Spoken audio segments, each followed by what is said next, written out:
ono što je tu meni fascinantno i što zaista jeste i ohrabrujuće u moru ovih sumornih tema i slika i o kojima mi sad govorimo i koje gledamo danas, ne znam, u vašoj emisiji ili inače svakodnevno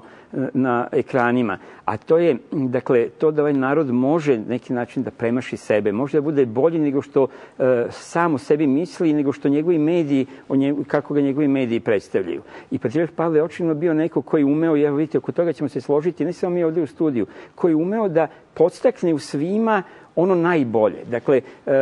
svi smo mi i ovakvi i onakvi, ali pri susretu sa njim, i to govore, i mislim, ja sam imao priliku da ga par puta sretnem, i svi koji su razgovarali pobliže sa njim, da prosto je on zračio tom vrstom blagosti, nikada nikoga nije korio, istovremeno su njegove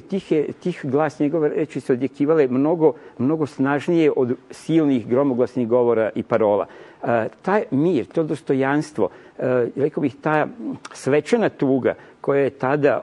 prekrila ulice Beograda i srpskih gradova je nešto što treba da zapamtimo, ne sad zato što treba da želimo da dođe neko drugi ili neki isti kao patrijarh Pavle, verovatno neće doći, ali verovatno da se i kad sami sebe merimo i sami o sebi mislimo i kada prosuđujemo neke druge duhovne ili svetovne